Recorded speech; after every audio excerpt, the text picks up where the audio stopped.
Hello, I'm Santiago Kerr. I'm an official F1 driver for Ferrari team. Today we're going to talk about airbags. Airbags are pretty safe measurements within our cars. We have many safety measurements within our cars, including seatbelts and also car bumpers. But today we're going to focus on airbags. Airbags work on the basis of a chemical reaction, and it's pretty amazing and important for our safety. So basically, we have sensors all around the car which detect a crash. Then it sends a signal to a component within the airbag.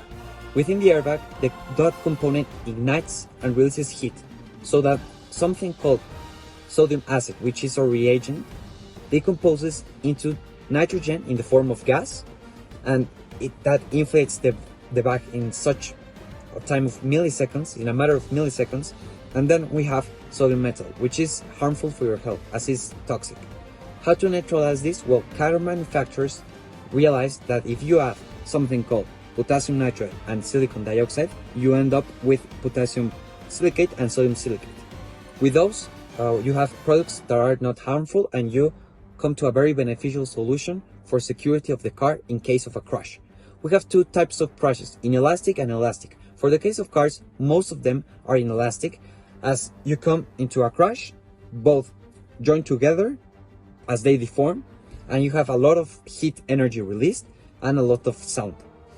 Well, basically, we can calculate enthalpy, entropy gives energy, and the volume of the nitrogen, considering standard conditions, and the nitrogen is pretty stable, and we can consider it as an ideal gas in standard conditions. With those calculations, we end up with the conclusion that the reaction is exothermic and is spontaneous. And well, basically, for the passenger's seat, we have 67 liters of volume, and for the passenger seat, 140, and for the driver's seat, 67 liters. And well, basically, we have to consider the environmental impact of this, being that those components have an impact for the environment, and they release, well, first, what is made of the bag, what are the components, the reagents, and of course, they leave something behind, which is something we must consider in this type of reactions. Although it's pretty beneficial what we have inside of our cars, and you can feel pretty assured you will be safe. In conclusion, I encourage drivers to know about the security measurements in the cars, so that we have a better environment for drivers and security.